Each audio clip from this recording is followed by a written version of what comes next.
제가 아마 다음 달 이 책을 추천할 것 같아요. 지금 제가 몇 권을 책을 좀 많이 읽고 있는데, 이 J.D. 그리어의 이 복음 특강이라는 책을 이렇게 봤어요. 그래서 미리 여러분 좀 보시면 좋을 것 같고, 제가 너무 소름 돋게 재밌게 읽었던 책이고, 이게 이 책을 왜 제가 여러분한테 오늘 추천을 하냐면, 거의 완벽하게 개념 정리를 다 해놨어요. 그러니까 복음이 무엇인지, 구원이 무엇인지, 믿음이 무엇인지.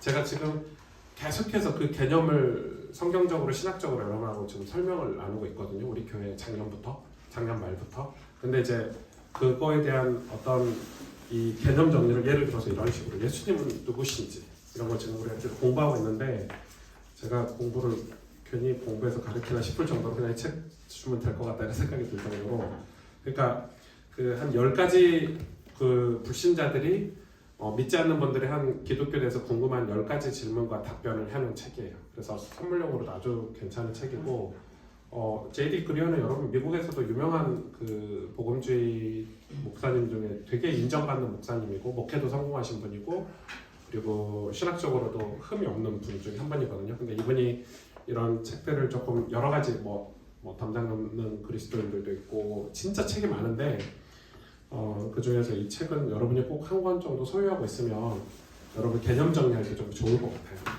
그래서 10가지 질문이 뭐냐면,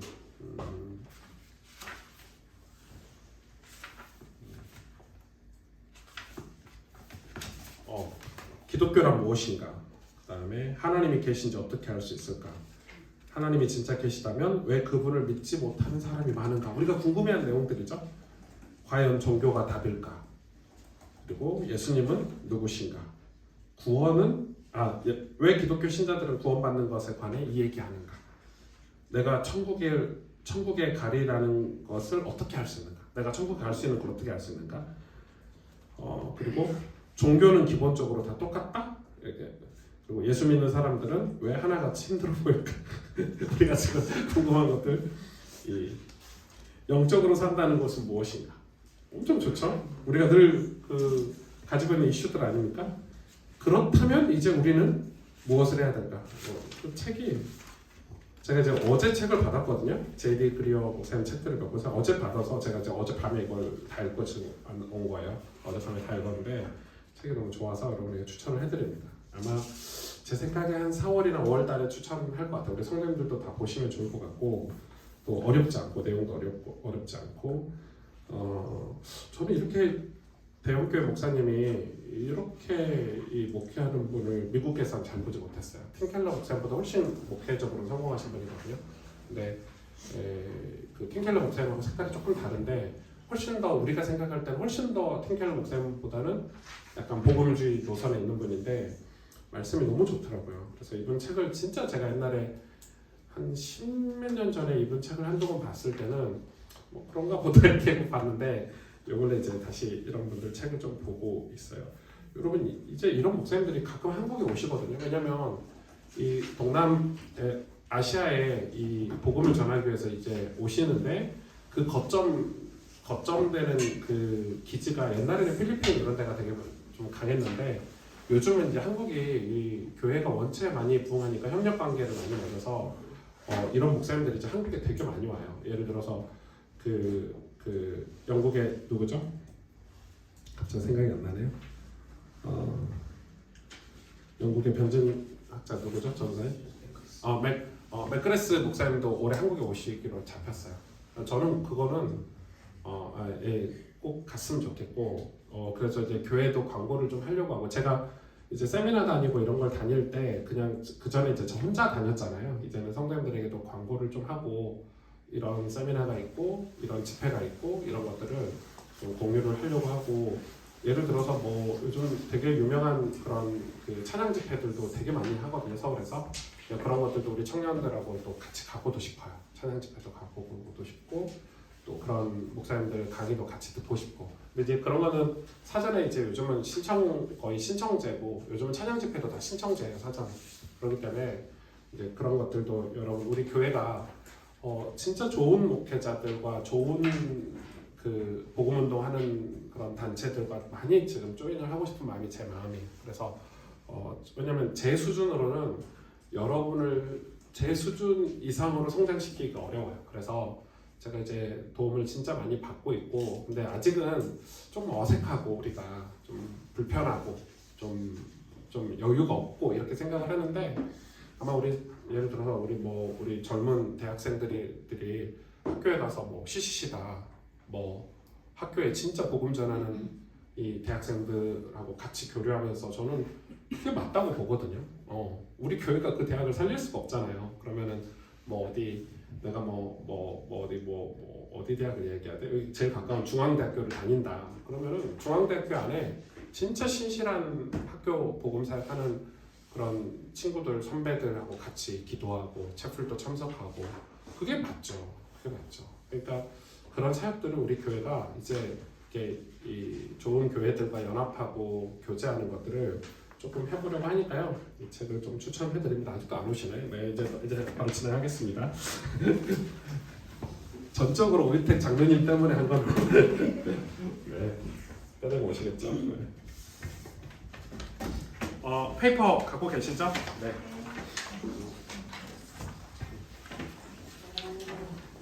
오, 네, 제가 시간을 좀 끌었어요. 잘했죠. 네. 이거 오늘 첫 강의 때 할 거예요. 네. 제자훈련은 오늘 이것만 진행하고요. 이 강의 끝나고 나서는 나눔지기들만 남아주시면 돼요. 나눔지기하고는 이 나눔지 내일 어떻게 진행할지 그거 소통해드릴게요. 나눔지기들은 그래도 하나님이 리더로 세워주셨으니까 나눔지기들하고만 모임을 할게요. 그러니까 이 토요 한 달에 한 번씩 하는 토요 모임을 그렇게 진행을 하도록 하겠습니다. 이해되시죠? 네. 그렇게 진행을 하도록 하겠습니다. 좀 재밌는 시간 될 수 있도록. 네. 엄청 막혔죠. 네. 네. 오늘 강의 내용은 제가 이 J.D. 그리어 목사님 책도 좀 참고를 했고요. 그리고 그 팀켈러 목사님 강의안도 좀 참고를 했고, 저희 학교에 그 역사신학 교수님 이제 그 여전대 때 오실 임원택 교수님 강의안도 좀 자료를 참고했고, 제가 부산에서 이제 지금 소천하셨죠. 부산에 신학교 다닐 때 역사 그 신약 청년에 대가셨던 황창기 교수님 강의안도 좀 참고를 했습니다. 한 4분 정도 자료를 참고해서 강의안을 좀 만들었기 때문에 그렇게 알고 계시면 되고, 제가 이 자료에 대한 출처들을 이렇게 이제 갈수록 조금 더 자주 밝힐 거예요. 밝히고 제가 어디서 근데 이제 그분들도 그대로 도용한 게 아니고 제가 생각했던 거에 대한 근거들을 거기서 다 찾아서 거기에 용어들을 갖다 쓴 거다 이렇게 이해해 주시면 될 것 같고, 그래서 이제 토요일날 제자훈련은 성경 공부하는 시간이니까 조금 깊이 있게 여러분하고 강의안을 가지고 하나하나 좀 살펴보면 재밌지 않을까 이렇게 생각을 하고, 아마 전반기 때는 좀 개관 정리를 많이 할 것 같아요. 큰 그림들을 좀 많이 그려서 여러분이 구속사 이런 말 진짜 많이 들어봤는데 사실 구속사가 많이 들어봤지 구속사가 뭔 말인지 잘 모르시죠? 그렇잖아요. 솔직히 말해보세요. 뭐 하나님의 구속사 이런 걸 들어봤지만 들어는 봤어. 무슨 말인지는 이해는 해. 감은 잡아. 근데 실제로 구속사가 성경에서 뭘 어디서 무슨 근거로 얘기하는지 우리도 잘 모른단 말이에요. 근데 이제 보통 이제 목회자들은 신학교 때 그런 걸 다 배우는데 성도들에게 알려주면 어려워하니까 잘 설명을 하진 않아요. 그러나 제 생각에는 교회의 신실한 제자들은 기본적으로 그런 단어에 대한 성경의 근거들을 알면 좋겠다 그렇게 생각이 들고, 왜 이 책에서도 얘기했는데 왜 예수님이 우리의 구원자인가? 우리 그냥 교회에서 예수님이 십자가에 죽으시고 못 박에 죽으셔 너의 죄를 해주셨으니까 너의 구원자지 이렇게 말하는데, 그거는 정답이고 왜 예수님이 구원자인지는 알아야 되잖아요. 최소한 그게 이제 세상 그 학문으로 논리적으로 알 수 있는 건 아니지만 그래도 성경 안에서는 하나님이 그걸 어떻게 설명하고 계시는지 정도는 알아야 되니까 이제 그런 것들을 조금 여러분하고 나누려고 하는 거예요. 보시면 그 마이크 홀튼 교수님이 그리스도 없는 기독교라는 책에서 이런 말을 하셨더라고요. 사탄이 한 도시를 완전히 장악하면 어떤 모습일까? 이 질문인 거예요. 그러니까 지금 이 마이크 홀튼 교수님은 제 친구 영성 목사의 지도 교수였거든요. 캘리포니아에 있는 그 웨스트민스터 신학교의 교수예요. 엄청 좋으신 분이고, 저는 미국 신학교 교수가 이 정도로 깨어 있으면 미국 아직 희망이 있다 이렇게 생각할 정도로 좋은 교수님인데, 근데 이분이 답변을 이렇게 했어요. 교회는 매주일 문전성시를 이룰 것이다. 무슨 말이죠? 교회에 사람이 많이 모인다는 거예요. 그런데 교회에서는 예수 그리스도가 선포되지 않을 것이다. 엄청 무서운 얘기죠. 이게 사탄이 한 도시를 장악하면. 사실 이거는 이 캘리포니아에 있는 신학교의 교수이기 때문에 뭐 LA라든지 뭐 오렌지 카운티라든지 뭐 렌처 쿠카문카라든지 이 캘리포니아 라인에 교회가 진짜 많습니다. 여러분 LA만 해도 이 캘리포니아만 해도 한인 교회가 2,000개가 넘어요. 한국 교회만. 미국 교회 말고 순수하게 한인 이민 교회만 2,000개가 넘어요. 그러니까 교회가 미어 터지고요. 미국에도 교회가 엄청 많습니다. 그리고 뭐 대형 교회들도 엄청 많고. 근데 이제 마이클 교수님은 지금 무슨 얘기를 하고 있냐면 교회가 많다. 사람들이 다 크리스찬이라고 한다. 그런데 정말 복음에 대해서 예수 그리스도에 대해서 우리가 영혼 구원에 대해서 왜냐하면 그런 징조들이 미국에는 진짜 많이 보이고 있는 거예요. 왜냐하면 점차 사람들이 복음을 전하지 않고 전도하지 않고 또 영혼 구원을 안타깝게 여기지 않고 애통해하지 않고 그리고 교회가 세상과 가까워지는 것에 대한 이 전혀 그 경계심이 없기 때문에 이런 얘기들을 하는 거예요. 그래서 이게 제가 이제 첫 장에 보면 이 5가지가 하나님이 구속사를 이루시는 이 어떤 그 방법 중에 하나예요. 이 5가지를 좀 정리를 했는데 황창기 교수님의 가르쳐 주신 내용이고 첫째가 이제 구원의 준비예요. 그러니까 하나님은 이 구원을 위해서 항상 준비하신다는 거예요. 하나님께서는 죄악 중에서 한 사람을 택하여 많은 사람의 구원을 준비시키십니다. 이게 이제 하나님이 하시는 그런 방법이죠. 방법. 그리고 두 번째는 하나님께서는 타락한 백성들을 오래 참으시는 거예요. 이게 이제 하나님이 구원을 준비하는 거예요. 준비하는 거죠.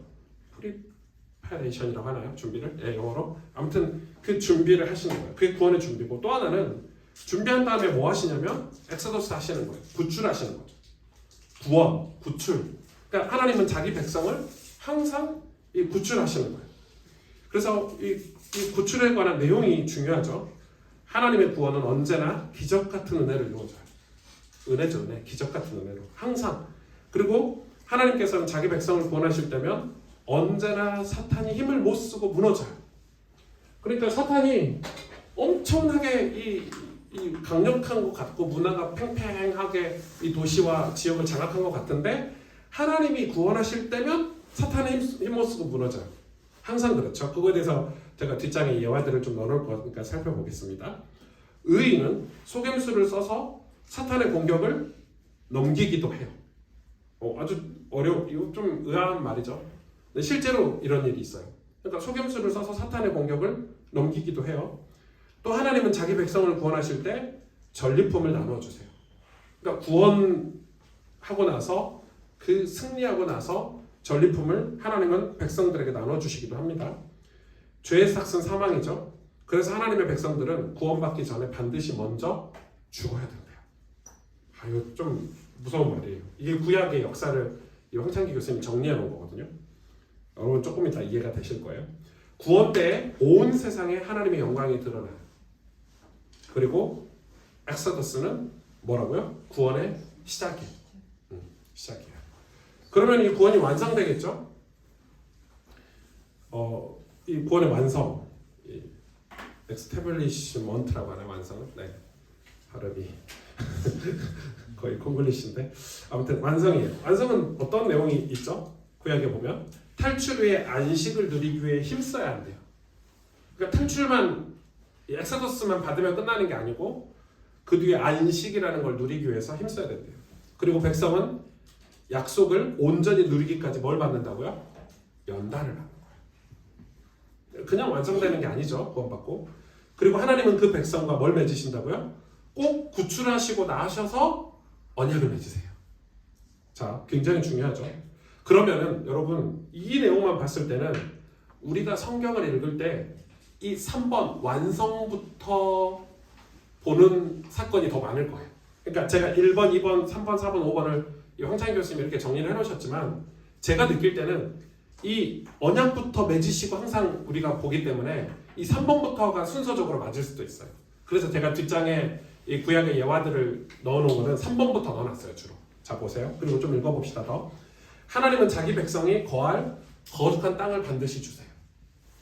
그럼 지금 이야기를 들으면서 여러분이 제일 잘 알고 있는 사건, 뭐 노아의 방주 사건이나 출애굽 가나안 땅 이런 걸 지금 머릿속에 그리면은 지금 제가 무슨 얘기하는지 훨씬 이해가 편하실 거예요. 하나님은 자기 백성에게 자신과 교제하기 위한 구별된 장소를 주세요. 이게 하나님의 언약이에요. 선지자는 그러니까 하나님이 택한 선지자가 있죠. 구약에도 뭐 모세라든지 여호수아라든지 또 노아라든지 다 선지자입니다. 하나님의 회의에 참여하여 백성을 위해 비는 자예요. 기도하는 자예요. 하나님 회의에 참석을 해요. 하나님과 교제하는 거예요. 모세가 어디 가서 하나님의 회의에 참석했죠? 시내산에 가서. 그죠? 여호수아도 마찬가지고 다 하나님의 음성을 들었죠. 제사장들은 그 백성의 구별됨을 유지시키는 자예요. 제사장의 역할은 분명하죠. 아주 좋은 제사장들, 그 백성의 구별됐다는 것을 유지시키기 위해서 싸우는 사람들이 제사장들이죠. 하나님은 자기 자신의 구원을 백성들이 뭐하게 하신다고요? 기억하게 하세요. 그래서 기념에 관한 메시지가 되게 많아요. 성경에는.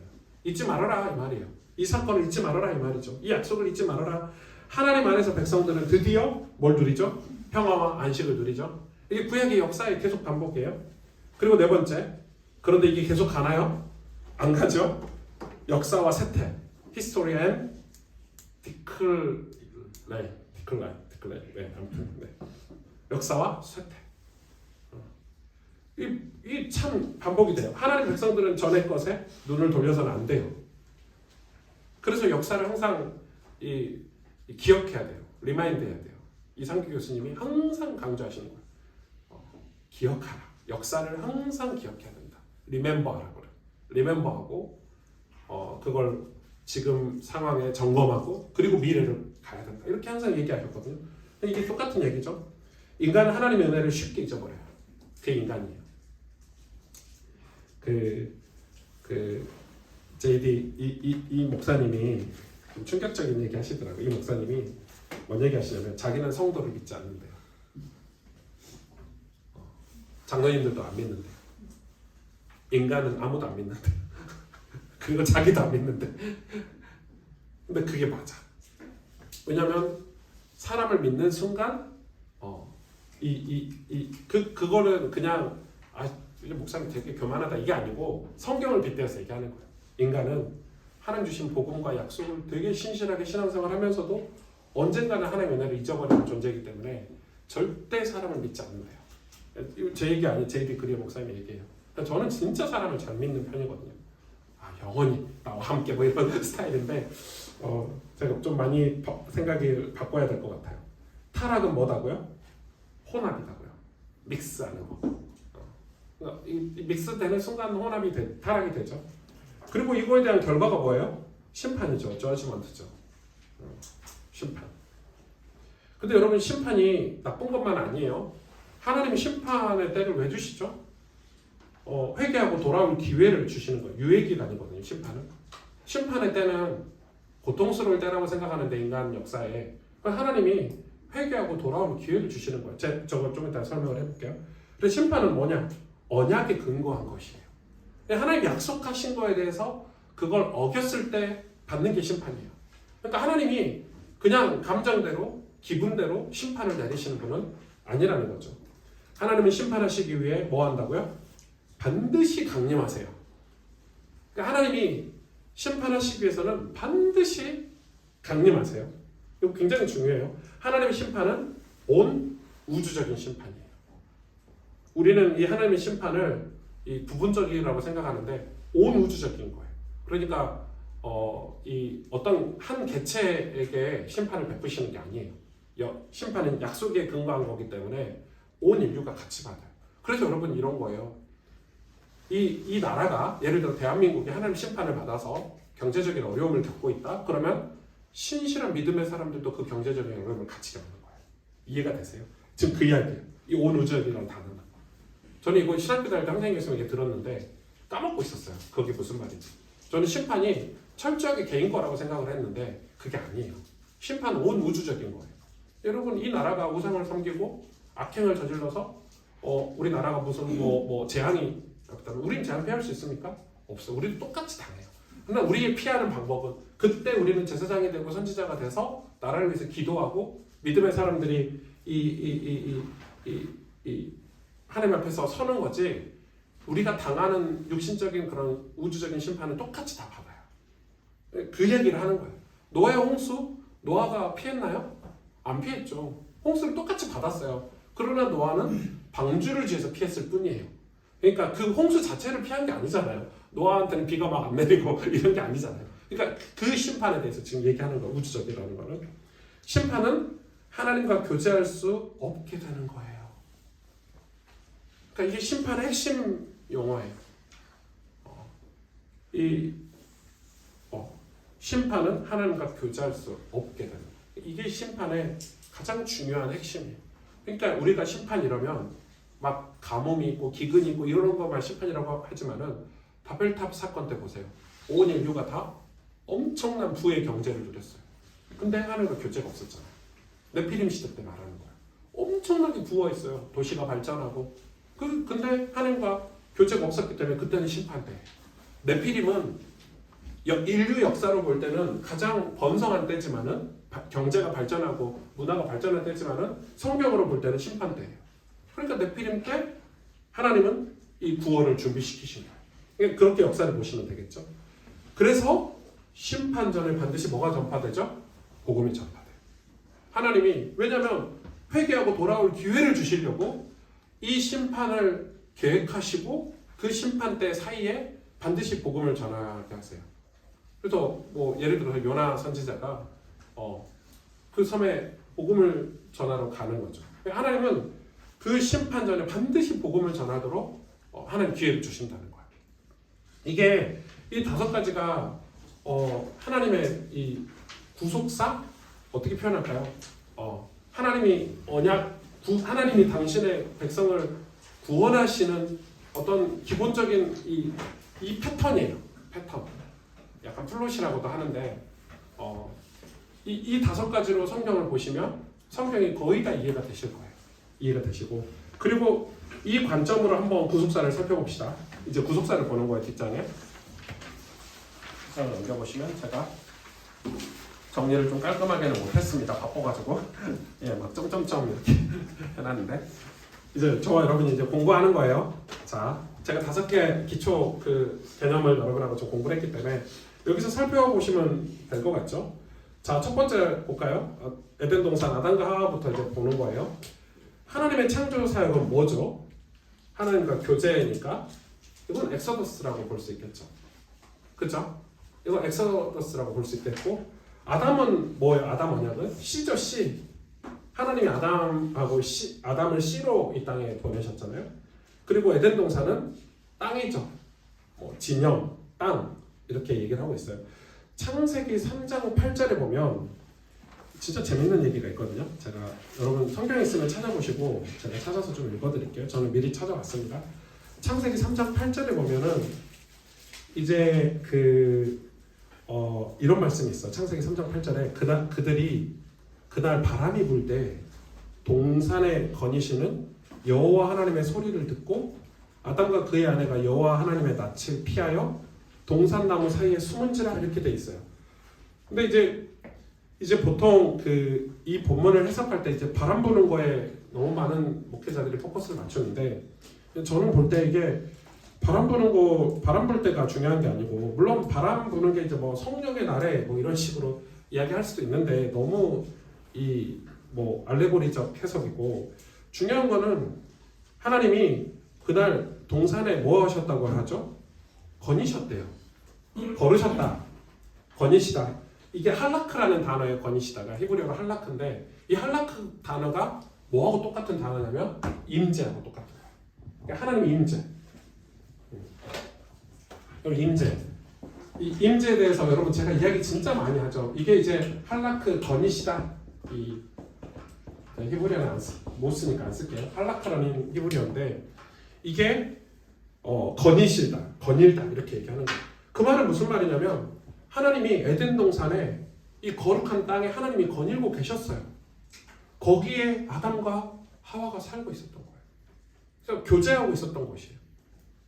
그러니까 하나님이 창조 사역을 하시면서 엄청난 씨와 땅을 우리에게 주셨다는 걸 우리가 알 수 있겠죠. 그런데 보세요. 두 번째 줄에 아담이 뭐 했어요? 타락했죠. 반역했어요. 그리고 나서 하나님이 심판하셨는데 심판을 하셨어요. 그 심판이 바로 동산문을 하나님 닫으셨죠. 동산문이 닫았어요. 동산문을 하나님 왜 닫으셨죠? 동산문을 왜 닫았죠? 죄 때문에. 그죠? 뱀이 틈타지 못하도록 하나님이 지키시는 사역을 하는데 거기에 동산문을 닫았어요. 근데 이거에 대해서 창세기 3장 18절에 보면은 여러분 한번 봐보세요. 창세기 3장 18절 제가 읽어 드릴 건데 땅이 어떻게 됐는지 보세요. 이 하나님 백성들과 약속을 지키시기 위해 동산문을 닫으신 이유에 대해 설명을 하고 있는데 에덴 동산이 어떻게 변했는지 하나님이 임재하셔서 거니시던 에덴 동산이 창세기 3장 18절에 땅이 내게 가시덤불과 엉겅퀴를 될 것이다. 그러니까 땅이 원래는 거룩한 땅이었는데 하나님이 임재하셔서 이 땅이 어떻게 되냐면 이제는 가시덤불과 엉겅퀴를 낸대요. 이 말씀 생각나죠? 예수님이 비유하셨잖아요. 이 밭에 씨를 뿌리는데 가시덤불 엉겅퀴가 있어갖고 자라지 못한다는 비유 드셨죠? 다 성경은 이렇게 맥이 연결이 돼요. 그러니까 가시와 엉겅퀴가 나는 땅이 돼버린 거예요. 그러니까 씨와 땅을 뭐 하게 됐냐면 상실하게 됐어요. 그게 심판, 그게 이 죄예요. 상실하게 됐어요. 그런데 이때 하나님이 그냥 이 아담과 하와를 그냥 두시지 않으시죠.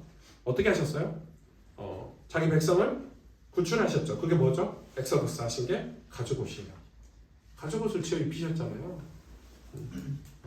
이게 이 가죽옷이 상징하는 게 우리가 흔히 다 알다시피 가죽옷을 만들려면 어떻게 해야 되죠? 짐승을 잡아야 돼요. 피를 흘려야 되고 이게 이 피에 관한 시초가 돼요.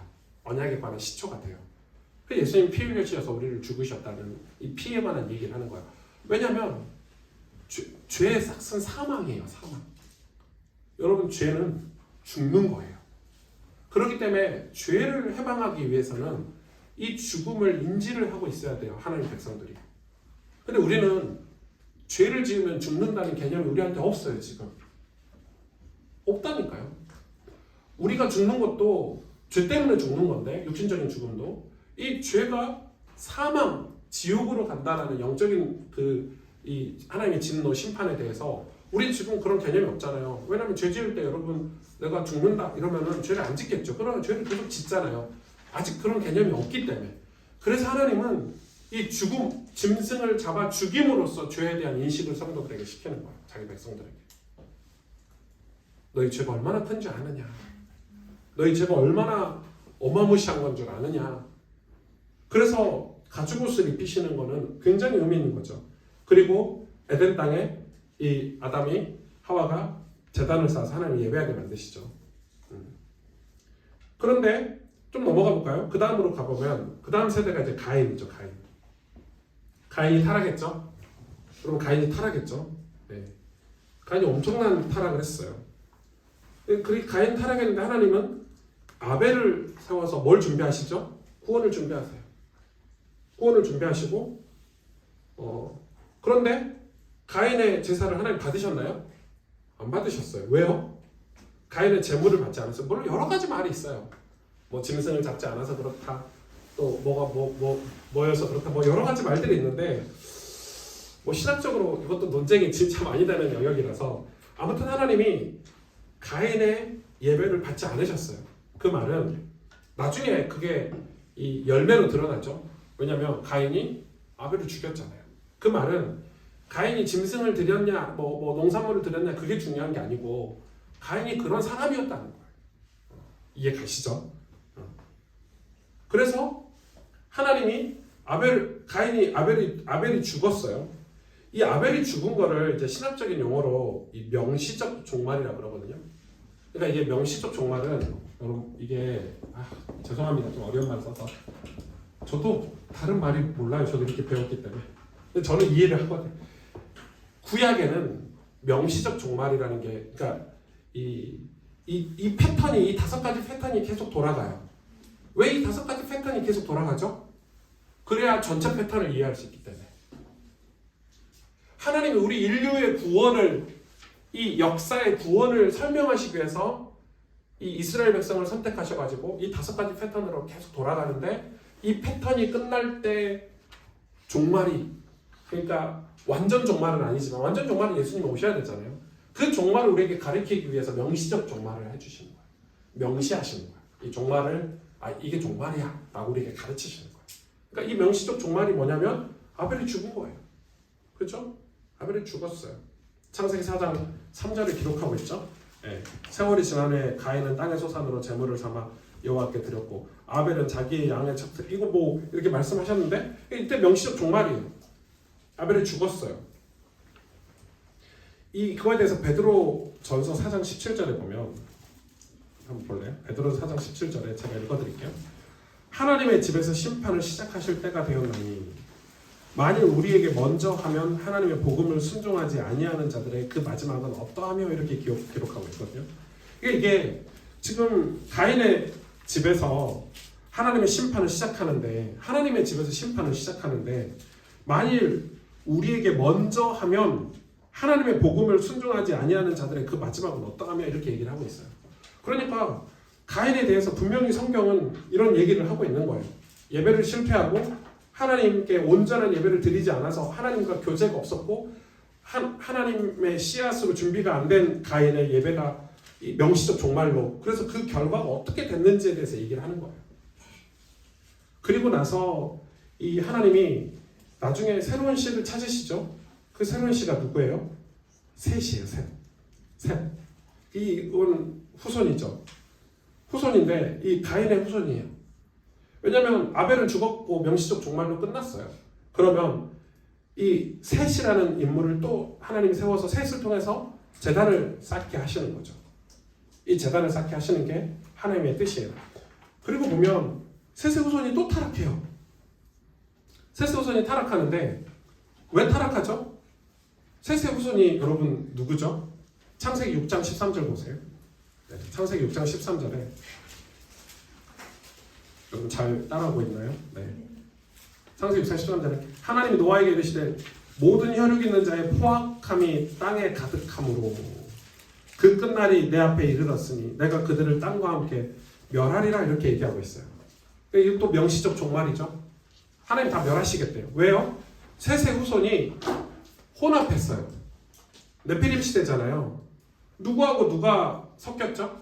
하나님의 씨가 뱀의 씨, 그러니까 뱀과 친하게 지내는 거예요. 그게 이제 혼합이거든요.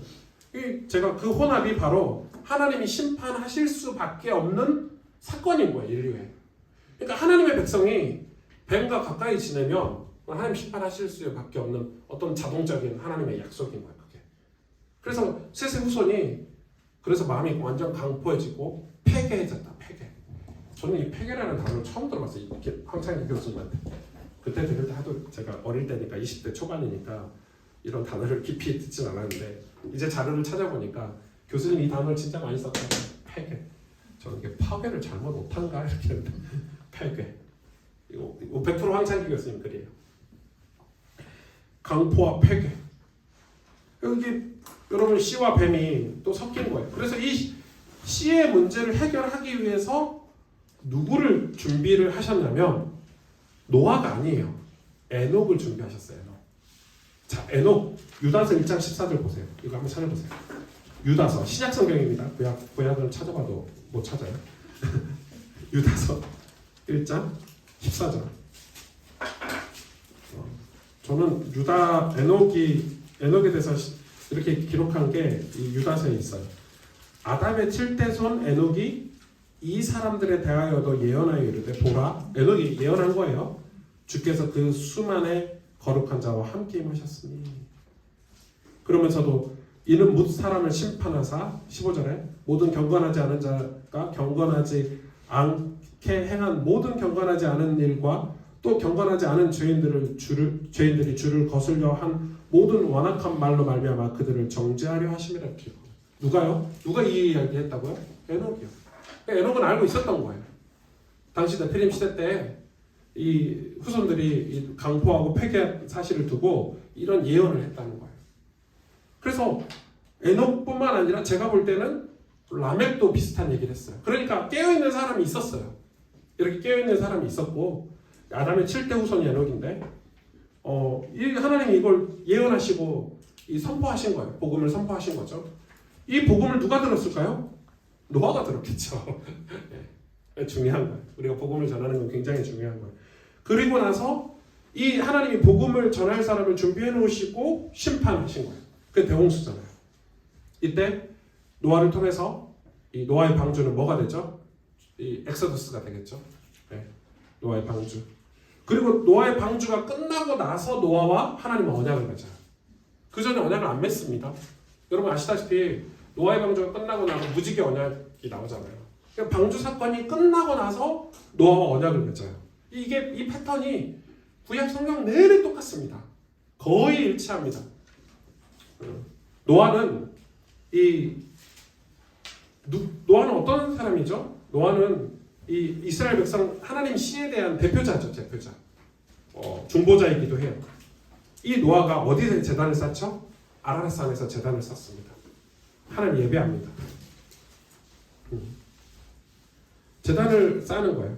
그러니까 하나님은 근데 노아의 방주를 몇 년간 지켜 하셨죠, 여러분? 노아의 방주 몇 년 지었죠? 120년.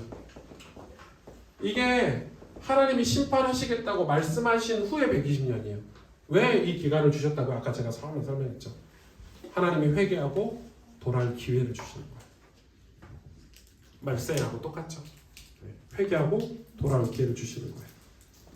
이때도 보면요, 제가 이거는 번외로 제가 이제 창세기 설교를 하려고 지금 준비하고 있으니까 노아의 방주가 홍수가 가득하고 나서 이 노아가 비둘기나 까마귀를 보내서 뭘 체크하죠?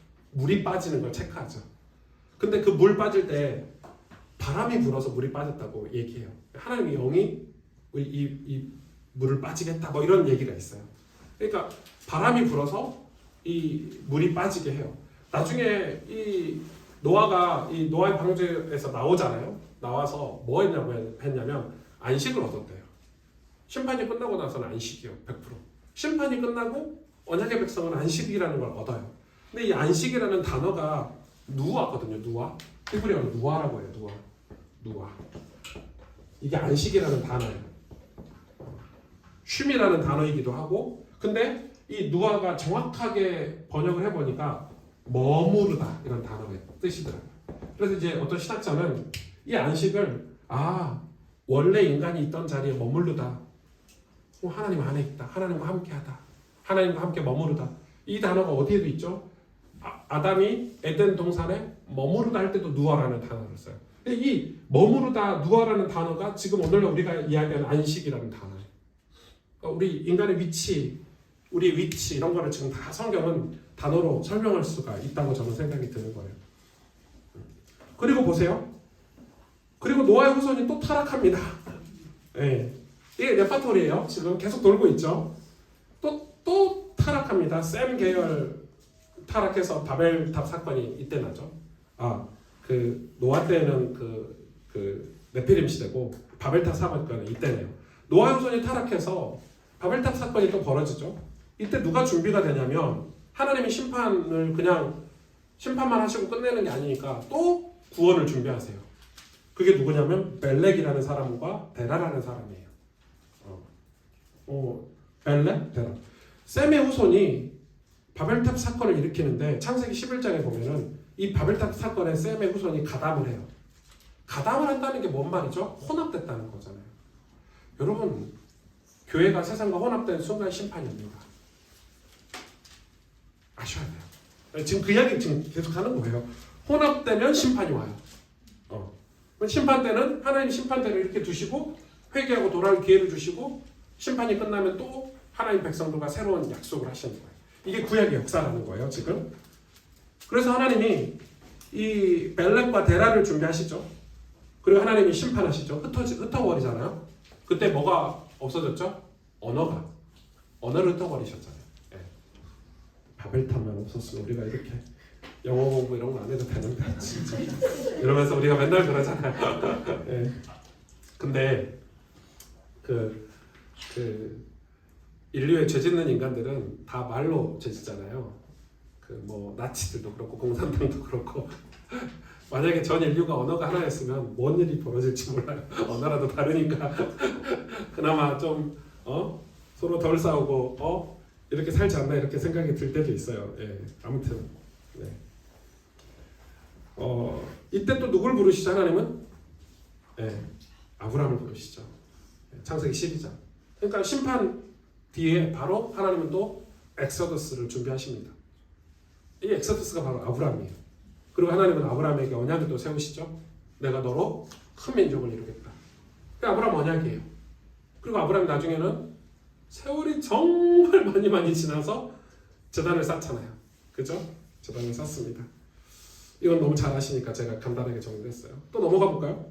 좀 재밌죠? 하나님 아브라함 가문이 영원히 갈 것 같았죠. 아브라함 가문은 예배도 잘 드리고 복음도 잘 전하고 교회도 잘 되고 이렇게 같을 것 같은데 아니에요. 이 야곱 가족이 또 타락을 합니다. 야곱의 아들들이 타락을 해요. 야곱의 아들들이 얼마나 타락했습니까? 야곱이 요셉을 빼고는 그의 아들들을 신뢰하지 않을 정도로 타락을 했어요. 이거는 야곱의 아들들이 타락했다는 거예요. 하나님의 약속, 언약을 잃어버렸다는 거죠. 그때 하나님 누구를 준비하시죠? 요셉을 준비하십니다. 그리고 더 나아가서는 모세를 준비하시죠. 야곱의 아들들이 타락했다는 말은 그 땅이 타락했다는 거니까 가나안 땅에서 곧 쫓겨나겠다는 거죠. 가나안 땅에 기근이 오겠다는 거죠. 그걸 알고 계시는 거예요, 하나님은. 그래서 준비하신 분이 요셉이고 그리고 모세예요. 요셉을 먼저 준비하신 거는 뭐죠? 회개할 기회를 주는 거예요. 그러니까 회개할 기회를 주기 위해서 요셉을 먼저 준비하신 거예요. 그래서 야곱의 아들들에게 다 회개할 기회를 주시잖아요. 이해 가십니까? 기회를 주시는 거예요. 그리고 모세를 또 사용하시죠. 모세는 지금 회개할 기회가 중요한 게 아니라 이제 출애굽해야 되니까 전부 다 기회. 그리고 나서는 심판을 바로 받죠.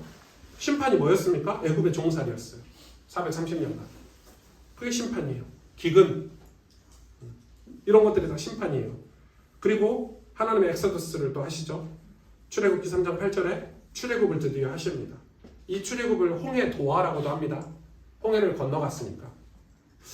이 홍해에 관한 이야기 여러분 저를 한번 봐보세요. 홍해는 뭐죠? 붉을홍, 바다해, 붉은 바다예요. 뭘까요? 네? 피? 아니요. 다들 그렇게 해요. 왜 붉은 바다를 하냐면 갈대바다. 그러니까 이제 우리가 생각하는 그 태평양 같은 넓은 바다를 하나님이 이렇게 하신 건 아니고 실제로 이제 고대 그 역사를 그 연구하시는 분들은 이 홍해는 갈대바다 그 당시 갈대바다다 이렇게 표현을 해요. 근데 우리가 그래서 이제 그 교수님들은 갈대바다가 건너기도 힘든 거 아니냐. 그 많은 이스라엘 민족이 뭐 이런 얘기도 하는데 근데 성경에 보면은 이 갈대바다긴 한데 바람을 불어서 하나님 그때도 바람 얘기가 나오시거든요. 바람 불어서 양쪽 벽을 만드셨다고 했거든요. 분명히. 그러니까 성경을 믿어야 될 것 같아요. 근데 이거를 이제 이렇게 해석해서 신학교에서는 목사들이 학교에서 수업 들을 때 시험 들을 일이 많아요. 왜냐하면 이거는 제가 왜 이런 얘기를 하냐면 교수님들은 다 외국에서 공부를 해야 신학교 교수를 할 수 있어요. 그런데 여러분 교수님들이 외국에서 공부하고 오는데 주로 이제 뭐 네덜란드 화란의 자유대학교가 되게 유명한 그 개혁주의가고 있다. 근데 지금 네덜란드는 기독교가 거의 다 망했어요. 그리고 신학이 다 자유주의 신학이에요. 근데 거기서 교수를 하고 오신 분이 이런 얘기를 자꾸 목회 신학생들에게. 근데 우리가 더 뜨거운데 그래서 신학교에서 배울 때 저도 지금 학교 다니는데 교수님 한 분이 자꾸 이상한 소리를 하시는 거예요. 우리가 뭐 교수님이라고 다 좋은 분이고 실력 있는 분이고 이렇게 얘기하는 게 아니라 이 교수님이 자꾸 이런 식으로 얘기하는 거예요. 교회가 자꾸 자꾸 본질을 이야기하고 성경을 얘기하면 안 된다는 거예요. 그렇죠. 그럼 뭐 해야 되냐 이렇게 했더니 교회가 자꾸 선한 일을 해야 되고 또 도덕 윤리적인 일들을 해서 세상과 같이 연합하고 화합해야 된다는 거. 맞는 말 같은데 제가 교수님께 질문했어요. 그게 교회의 겉모습을 이야기하시는 겁니까? 아니면 그게 교회의 핵심이 돼야 되는 거? 제가 분명히 질문했거든요. 교수님 말이 그게 교회의 핵심이 돼야 된다는 거. 저 수업 바로 취소했어요. 네. 첫 수업 듣고 바로 수업 취소했고 그리고 그 학교에도 메일도 보냈어요. 교수님이 이런 얘기를 하는 게 개혁주의 신학에 왜냐면 백석대는 개혁주의 신학을 가르치니까 이 발언이 맞는 발언인지 진위를 확인해 달라고 얘기했어요. 그리고 제가 교수님 공부한 이력을 보니까 아니나 다를까 유럽에서 공부하고 오셨더라고요. 그러니까 이 신학이 엄청 무서운 거예요. 그래서 그런 내용을 1시간 거의 2시간을 들었죠. 제가 3시간짜리 수업을 3번 듣거든요. 월요일날. 거의 2시간을 넘게 듣고 제가 저만 그런 게 아니라 저 수업 같이 듣는 이상민 목사님은 교수님 원래 안 그러셨는데 뭐 이런 식인 거예요. 그러니까 여러분 사실 우리가 지금 이런 공부를 하면서 우리가 성경과 이 복음 이런 걸 지켜야 되는 게 굉장히 우리의 큰 사명 중에 하나예요. 신학이 완전 물들어 버려서 외국에서 공부하고 왔다고 해서 다 좋은 신학이 아니에요, 무조건. 그래서 저는 꼭 확인을 해요. 어떤 신학교를 나오셨는지, 누구 교수님 밑에서 배웠는지 이런 게 엄청 중요하다고 저는 생각이 들고 그래서 저희 교회도 조금 나중에 재정적인 여유가 있으면 신학교 후원을 반드시 해야 돼요. 교수님들 후원을 해야 돼요. 그래서 교수님들이 자기 그 신학을 책으로 써낼 수 있을 수 있도록 우리는 늘 지원을 해야 돼요. 그래야 좋은 책들이 나와야 성도들이나 이 교회 목회자들이 그런 영향을 저는 받는다고 봐요. 그래서 이런 책들을 써내는 출판사들은 저는 이런 불합리에서 나왔는데 진짜 좋은 분이라고 생각이 들어요. 자, 아웃사이더 얘기했습니다. 그래서 좀 볼까요? 모세는 누구죠? 새로운 씨죠. 네, 새로운 씨예요. 모세가 씨죠. 모세는 선지자이기도 했고 제사장 역할도 했죠. 그리고 씨 역할, 그게 씨예요, 씨. 그래서 하나님 모세와 출애굽 이후에 언약을 맺으십니다. 그러니까 모세가 애굽에서 언약을 절대 하나님 맺지 않으세요. 출애굽한 다음에 언약을 맺으세요. 저는 그렇게 생각을 해요. 우리 개인 구원의 사정을 따졌을 때도 우리가 예수님 믿고 나서 하나님 우리에게 언약을 맺으신다고 저는 생각해요. 왜냐면 예수님 믿기 전에 언약을 어떻게 맺냐? 우리가 하나님을 모르는데, 우리가 은혜를 모르는데. 그래서 저는 이 황창기 교수님이 얘기해 주신 이 레파토리가 저는 맞다고 생각이 들어요. 그리고 나서 모세를 통해서 뭘 하셨죠? 땅을 준비하셨죠? 그게 성막이에요. 하나님의 임재가 있는 땅, 그게 성막이에요. 그러니까 그게 어디냐가 중요한 게 아니에요. 가는 곳마다 성막을 먼저 세웠거든요. 하나님이 성소를 세웠단 말이에요. 제사 드릴 수 있도록. 그게 이제 하나님이 임하신 땅이죠. 네. 그리고 보세요. 또 레파토리가 돌아갔죠. 출애굽 1세대 타락을 해요. 아니 겨우 여호수아와 갈렙을 통해서 진짜 엄청난 기적을 행했잖아요. 요단도 건너고 여리고도 무너뜨리고 그 해와 달이 멈추기까지 하면서 하나님의 역사를 경험했는 그 1세대가 타락해요. 얼마나 무섭습니까? 그래서 인간을 믿으면 안 된다는 거예요. 이 경험을 안 한 사람들이 타락한 게 아니라 이 엄청난 복음의 역사를 경험한 사람들이 타락한다니까요. 심지어 믿음 없고 애굽을 동경하고 불평하고 중보자를 거부하고 그렇죠? 이건 출애굽 얘기죠. 이건 출애굽 얘기예요. 출애굽에서 이렇게 이 출애굽한 1세대들이 타락을 하고 그때 하나님 여호수아를 준비하시죠. 그리고 40년 광야 40년은 심판의 때예요. 뭐 하기 위해서요? 회개할 기회를 주시는 거죠. 그리고 두 번째 엑소더스가 일어나요. 그게 요단강 도합. 2세대가 요단을 건너요. 그리고 가나안을 정복하고 분배하고 여호수아를 통해서 언약을 갱신하고 실로에서 성막을 또 완성해요. 근데 또 타락해요. 그 요단을 건너고 애굽을 그 엄청난 기적들을 다 경험한 그 민족이 또 타락해요. 그게 사사시대죠. 그게 사사시대예요. 그 다음 넘어가면 이스라엘이 여러분 같으면 아니 생각해봐요. 와 우리 출애굽기 읽으면서 은혜 맞잖아요. 이걸 다 경험한 사람들이 타락할 수 있을까? 어떻게? 근데 얼마만큼 타락했죠 사사시대 때? 여호와를 아는 사람이 없대요. 그럴 수 있나? 저는 그럴 수 있다고 보는 거예요. 제가 오늘 아침에도 한빈이하고 대화했는데 저희 첫째 아들이 이제 초등학교 2학년 올라가잖아요. 했는데 한빈이한테 이제 뭐 예배 얘기나 교회 얘기나 이런 얘기를 하는데 목사 아들이잖아요. 그래도 다른 집 목사 아들만큼 집에서 잡진 않거든요. 막 예배드리고 막 성경 암송시키고 이러지 않아. 편하게 얘기하는데 대화하고 있으면 확실하게 느꼈어. 오늘도 얘는 불신자다. 지금 죽으면 지옥 간다. 확실하게 느끼고 왔어요. 오늘 아침에도. 그래서 엄마 아빠가 잘 살아야 된다. 잘 살고 복음을 확실히 줘. 그리고 내가 지금 죽으면 우리 아이들은 하나님을 모르는 세대가 된다. 확실하게 알았어요. 확실하게 알았기 때문에 그러니까 여러분 지금 이게 작은 얘기 아니에요. 그럼 누굴 준비하셨죠? 하나님은 수많은 사사들을 준비하셨죠. 마지막 사사가 누굽니까? 네? 사무엘요? 마지막 사사 사무엘일 수도 있겠지만 사무엘은 약간 뭐라고 하죠? 중보자 오리지널 사사라고 생각을 하면 사사 시대의 마지막 사사 시대를 끝낸 인물이 사무엘이고 그 사무엘 전 사사가 누구였죠? 삼손. 삼손이죠. 삼손이 마지막인 이유가 있어요. 네. 삼손 얘기하면 되게 재밌을 것 같아서 제가 삼손 설교를 기대하고 있고 다른 사사들과 삼손은 조금 달라요. 좀 달라요. 다른 사사들하고 삼손은 좀 결이 다르고 왜 마지막 사사가 삼손인지를 우리가 좀 이해할 수 있는 내용들이 좀 많아요. 뭐 삼손 얘기 좀 거들고 가면 우리가 이제 흔히 삼손이라면 실패한 사사 여자 때문에 사실 삼손이 그 여자한테 빠져가지고 여자한테 몇 번 거짓말했잖아요. 안 알려줬어 비밀을 하나님이 함께 하시는 비밀을. 여자가 삐져가지고 근데 저는 삼손이 바본가? 그 거짓말을 말할 때마다 그 여자가 블레셋에 얘기해가지고 와가지고 그 맨날 삼손 했는데 그때마다 실패했잖아요. 그럼 몇 번 그 사건이 3번인가 4번인가 있었는데도 삼손이 얼마나 여자를 좋아했는지 결국 마지막에 삐져가지고 여자가 얘기하니까 여자들이 삐지면 말 안 할 수가 없거든요. 그래가지고 얘기를 합니다. 머리를 밀죠. 근데 저는 그 삼손 얘기를 들으면서 저는 처음에 블레셋 군대가 삼손을 괴롭히는 줄 알았어요.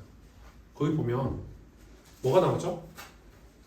이스라엘 백성, 유다 백성이 1000명이 와서 1000명이 숫자까지 나왔죠. 삼손한테 왜 네가 나서서 하나님 사사 역할을 하느냐.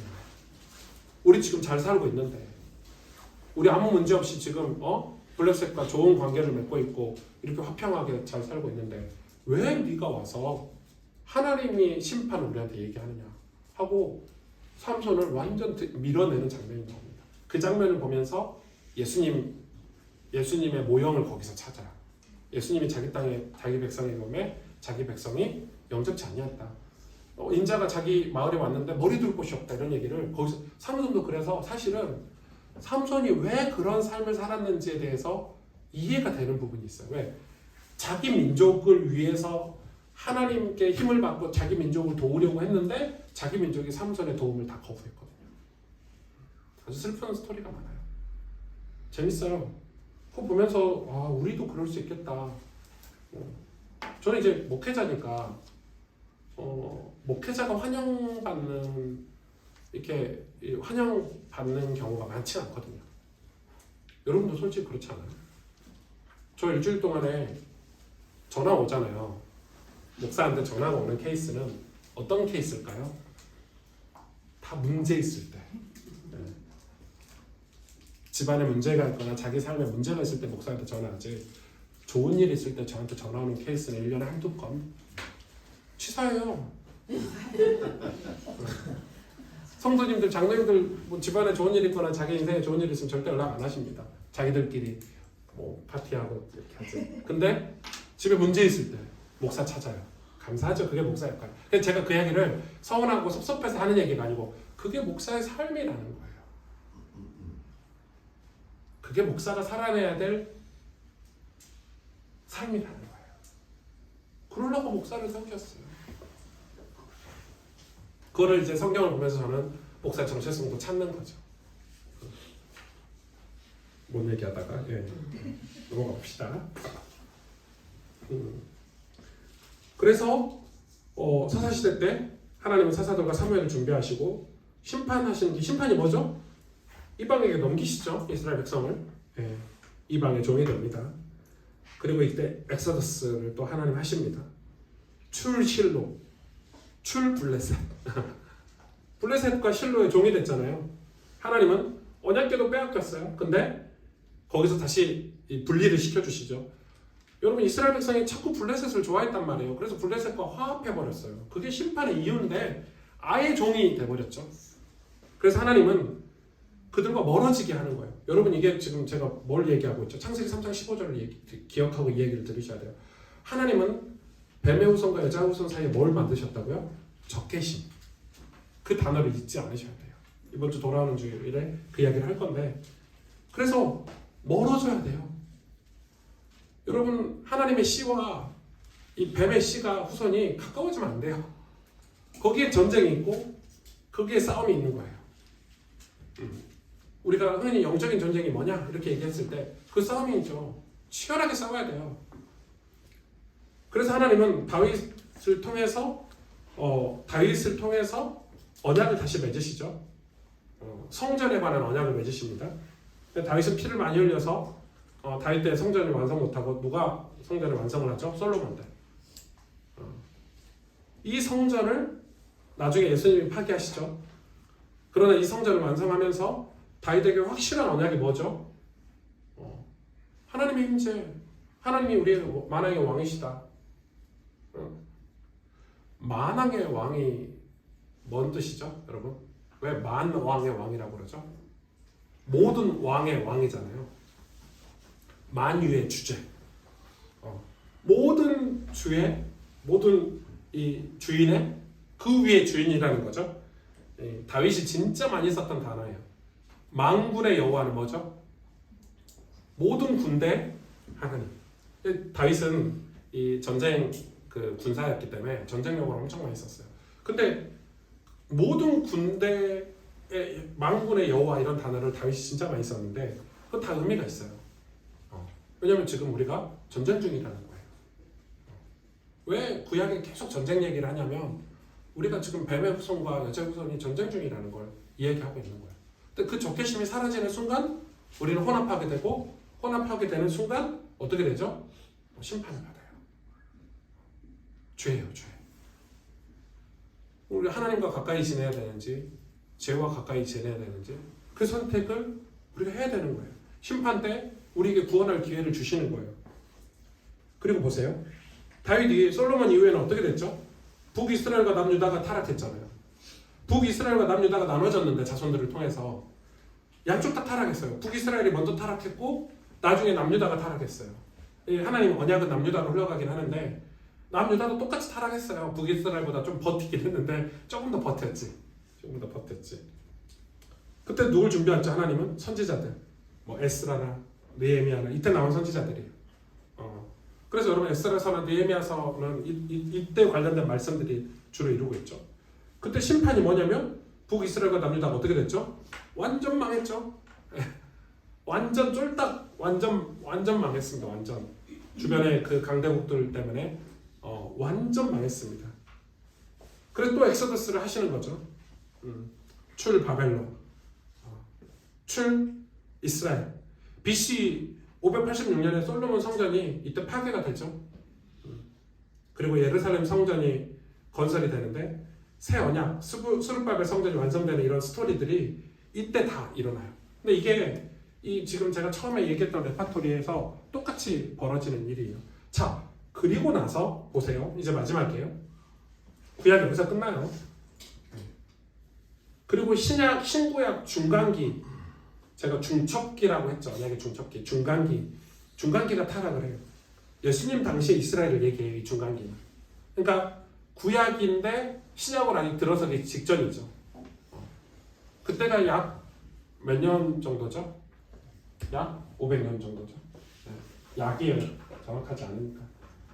그러니까 이 성경 마지막 성경이 기록된 이 역사적인 시점과 예수님 이 신약 성경에 기록되는 그 사이가 약 500년 정도 돼요. 그걸 이제 중간기라 그러는데 그때 얼마나 타락했는지. 예. 그래서 이때 누구를 준비하시죠? 하나님은 세례 요한을 준비하십니다. 왜? 이 심판대에 사람들이 회개하고 돌아올 걸 알려야 되니까 이때 세례 요한을 준비하시죠. 심판은 뭐예요? 예수 그리스도가 이 심판을 직접 하셨어요. 이때 심판은 예수님이 직접 선포하셨어요. 심판에 대해서. 그리고 엑소더스, 출 이스라엘. 제가 왜 출 이스라엘이라고 썼을까요? 이스라엘에서 벗어나야 돼. 이제는 구약에서 벗어나야 된다 이 말이에요. 왜냐면 이때 타락은 뭐죠? 나는 이스라엘 백성이야. 나는 바리새인이야. 나는 사두개인이야. 나는 유다 사람이야. 나는 율법주의자야. 이게 이제 타락이니까 거기서 벗어나는 일을 지금 누가 하셨냐면 예수님이 하신 거예요. 그거를 북이스라엘 남유다 타락할 때도 그걸 시도하셨죠. 하나님이 시도하셨는데 안 됐죠. 근데 예수님이 그 엑소더스를 지금 시키시는 거예요. 그 대표적인 사건이 AD 70년에 스룹바벨 성전을 완전히 파괴하시죠.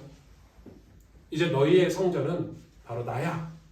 내가 예수님이 직접 내가 너희의 성전이야. 내가 너희의 씨고 땅이야. 지금 이야기를 하시는 거예요. 그리고 예수님이 그 일을 이루시기 위해서 죽으시고 부활하신 십자가에서. 그럼 십자가 사건이 엄청난 거죠. 십자가 사건을 엑소더스라도 보기도 하고 또 어떤 교수님들은 심판으로 보기도 해요. 왜냐하면 십자가 사건 자체가 엑소더스가 맞아요. 구원받을 수 있는 우리가 죄에서 벗어날 수 있는 이렇게 벗어날 수 있는 엑소더스가 맞는데 이걸 심판으로 보는 분들이 있어요. 왜냐하면 죄인들은 십자가 때문에 자기 그 죄에 대한 심판이 십자가 예수 그리스도 십자가로 말미암아 확증하게 됐다고 이렇게 평가를 하는 분들이 계세요. 그리고 새 언약을 주셨죠. 그게 바로 예수님 언약이에요. 예수님 우리에게 맺어주신 언약. 그래서 여러분 이 새 언약을 성취하시는 거예요. 그게 바로 예수님이 우리의 성전이다. 예수님이 우리의 씨고 땅이다. 그래서 우리가 예수님을 믿으면 예수님 안에 있으면 또 우리가 예수님 안에 있고 예수님이 우리 안에 있으면 우리가 구원받는다. 요한복음 15장에 포도나무 비유를 드시면서 나는 포도나무다. 너희가 내 가진데 너희가 나에게 붙으면 포도향내를 맺을 것이다. 이 얘기를 하신 게 대표적이죠. 예수님이 성전이에요. 우리가 그 안에 살아가야 돼. 거기에 머무르는 게 안식, 누아, 예수님이 성전. 그리고 이제 마지막 때 엑소더스는 뭘까요? 우리의 죽음과 이거는 이제 두 가지로 볼 수 있죠. 우리 개인의 죽음, 개인의 종말은 우리가 오승주가 몇 년도에 죽겠죠. 그 죽음일 수 있지만 육신의 부활은 언제 일어나죠? 예수님 재림하실 때. 여러분 우리 육체 이것 때문에 옛날에는 우리 이 기독교에서 이 육체로 화장을 안 했었어요. 신학이 발달을 안 한 거야. 왜냐하면 예수님이 재림 때 우리 육체도 그 부활시킨다는데 화장하면 되겠냐 이랬는데 그때는 신학이 발달 안 했대. 지금은 신학이 엄청 발달했죠. 뭐라고 얘기하죠? 가루가 돼서 바다에 뿌려도 그거 다시 형체를 회복시키실 수 있는 능력이 하나님 그걸 이제 믿기 시작한 거예요. 그래서 지금은 기독교에서 화장을 장려를 합니다. 환경 오염시키지 말고 화장을 많이 하라 이렇게 한다. 이제는 하나님이 어떤 하나님인지 이제 신학이 발달돼서 아는 거예요. 근데 옛날에는 신학이 발달하기 전에는 이 몸을 최대한 보존해야 돼. 그게 인간의 어려움이에요. 우리가 몸을 보존해서 여기다 뭐 방부제도 넣고 왜냐면 부활해야 되니까 하나님의 능력을 못 믿은 거지. 근데 지금은 화장을 해서 바다에 뿌려도 어떤 하나님이에요? 흙으로 사람을 창조하신 하나님이 우리가 흩어져 있는 우리의 모든 그 연기, 바람 같은 걸 다 모아서 완전한 육체로 부활시킬 수 있다는 믿음이 있기 때문에 지금은 이제 기독교에서 화장을 장려해요. 이게 신학이 주는 힘이죠. 힘이고. 그래서 이 영원한 하늘나라가 우리의 진짜 마지막 안식이 되는 거예요. 진정한 안식을 누아는 우리가 천국이에요. 영원한 하늘나라, 천국. 이게 이제 인류 전체 레퍼토리 속에 이 소 주제들이 계속 있는 거예요. 이해가 가시죠? 우리 개인의 구속사는 이 소 주제, 이 플롯이라고 하죠. 플롯이라고 하는데 이 플롯들이 전체 주제를 이어주잖아요. 그게 소설책이든지 무슨 책이든지 다 플롯이라는 게 있는데 챕터라는 게 있는데 이런 챕터들이 성경의 구속사의 이야기인 거예요. 그래서 여러분 이런 공부를 하다 보면 구약 성경이 지금 뭘 가리키고 있죠? 다 전부 예수 그리스도를 가리키고 있어요. 전부 예수님을 가리키고 있어요. 이분이 메시아다. 이분이 하나님 우리를 구원하신 거룩한 씨고, 이분이 우리의 성전 땅이다. 이분과 함께해야, 그래서 이분의 이름을 임마누엘이다 이렇게 얘기하는 거예요. 근데 이거를 구약이 계속 이분을 가리키고 있어요. 모든 사건을 통해서. 그거를 제가 지금 쭉 본 거예요. 그리고 앞으로 이 토요일날 성경 공부할 때마다 이 단락단락 사건을 가지고 여러분하고 좀 공부를 해보려고 하는 거예요. 그러면 여러분 신약에서도 이런 얘기들이 있겠죠? 신약에서는 지금 원 얘기가 있고 종말론은 어떻게 다뤄야 되는지, 제가 그래서 다음 달에 신약 얘기를 할 거고 오늘 하고 그렇게 진행을 하려고 하는 거예요. 왜냐면은 이 종말에 대해서 오해를 많이 하시더라고요. 근데 종말은 언제부터 언제까지죠? 종말이 왔나요? 말세 때가 왔나요? 안 왔나요? 왔죠. 지금 우리가 말세를 살고 있는 거예요. 종말은 예수님이 십자가에 죽으시고 부활하신 이후부터가 종말이에요. 그때부터 예수님 재림하실 때까지를 종말이라고 해요. 물론 중첩기를 빼면은 조금 더 뒤로 갈 수도 있겠지만, 그러나 대부분이 그게 종말의 과정이에요. 그래서 옛 언약, 구약의 언약이 쇠퇴하고 새 언약, 예수님의 언약이 완성되는 과정을 중첩기라고 하거든요. 그 중첩기가 끝나고부터는 바로 종말의 때예요. 우리 인간은 늘 종말 시대를 살고 있어요. 그래서 그럼 목사님 우리가 희망도 없이 살아야 되냐? 아니요, 엄청난 희망이 있죠. 교회는.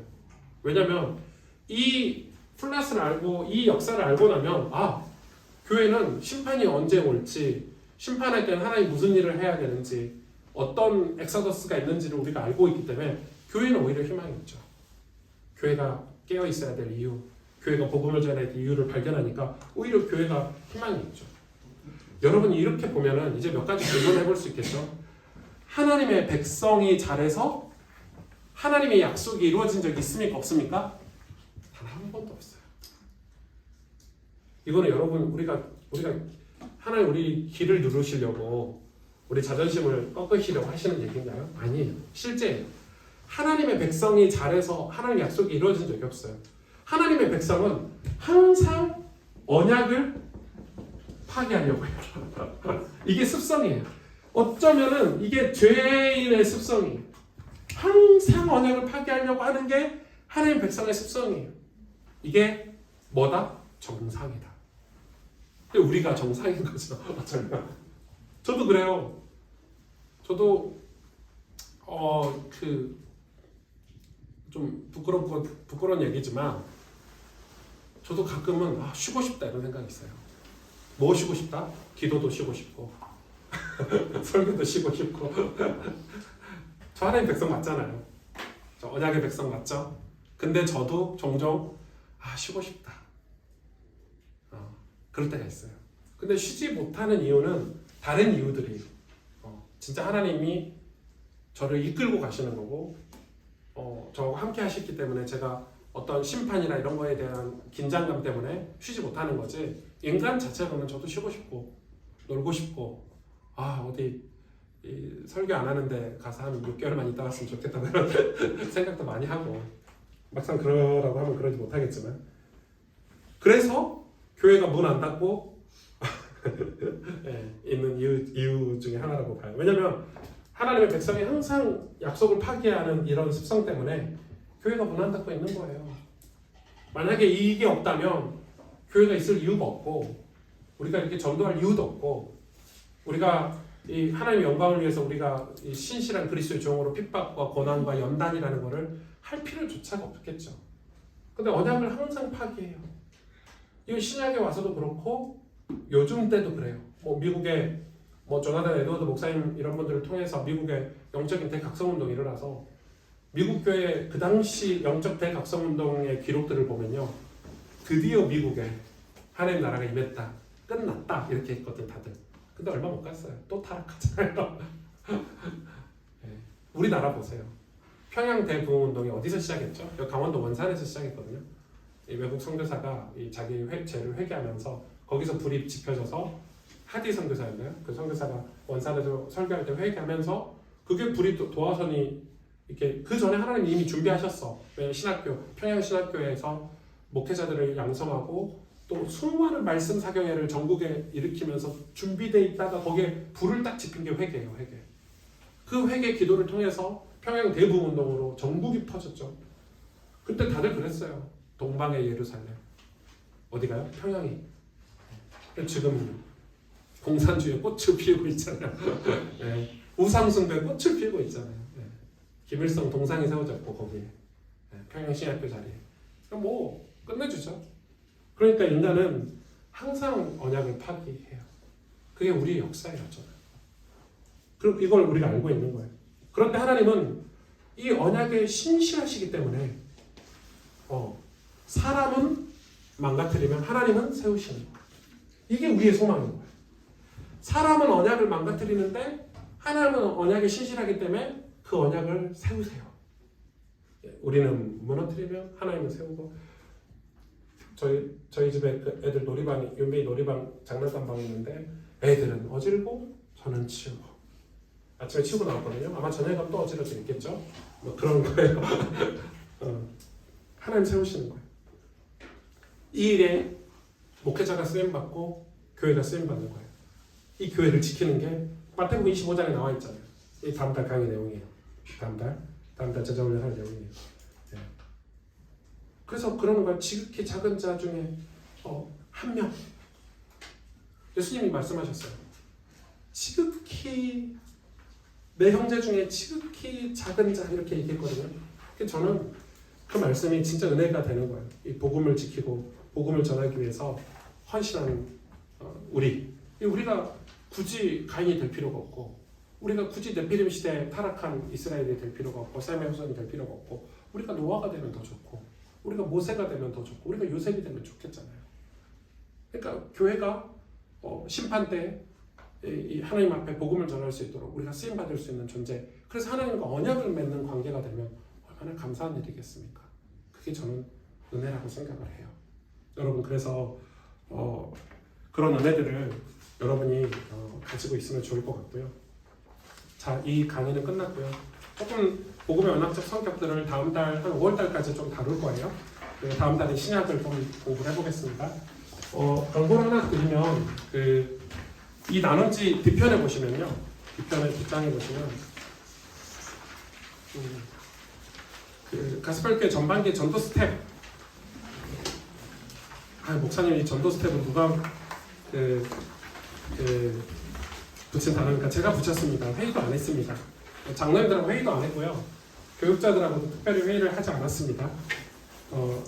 제가 사실은 이거를 뭘 회의를 하고 안 하고 뭐 그런 내용은 아니고 사실 성교적 교회를 제가 이 작년 송구의 여신예배 때 말씀으로 여러분한테 선포를 했고 또 제가 이제 저희가 이제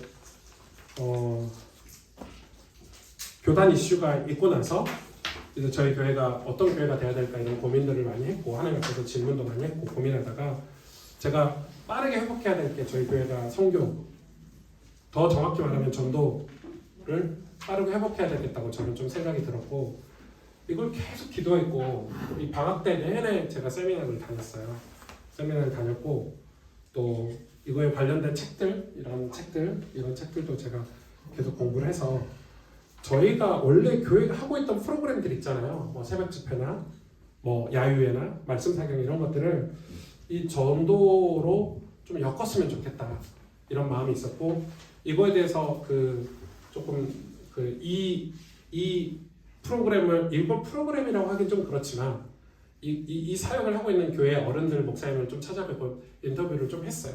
제가 자료도 좀 많이 받았고 저는 옛날에는 뭐 새가족 초청줄 이런 게 복음 없는 교회들이나 그런 거 하는 거지 우리는 날마다 24시간 전도하고 복음 전해야지 이렇게 생각했거든요. 근데 도원웅 목사님이 이번 달 추천도서 저자이신 도원웅 목사님을 제가 인터뷰라는 단어가 좀 이렇게 만나뵙고 질문을 했는데 그분이 하시는 얘기가 진짜 저보고 하는 말이에요. 이 젊은 목사가 진짜 하나는 알고 둘을 모른다는 거예요. 아니 그러면 결혼식은 왜 하냐면서 사랑하고 살면 되지. 그분 저한테 하는 얘기예요. 하루 3끼 밥 먹는 시간을 왜 정해놨냐고. 아무 때나 먹으면 되지. 무슨 말인가 처음 했어요. 성도들이 내비두면 전도하냐고. 교회는 전도할 수 있도록 표대를 드는 거 아니냐고. 이걸 프로그램이라고 얘기하냐고. 그럼 성경은 프로그램 아니냐고.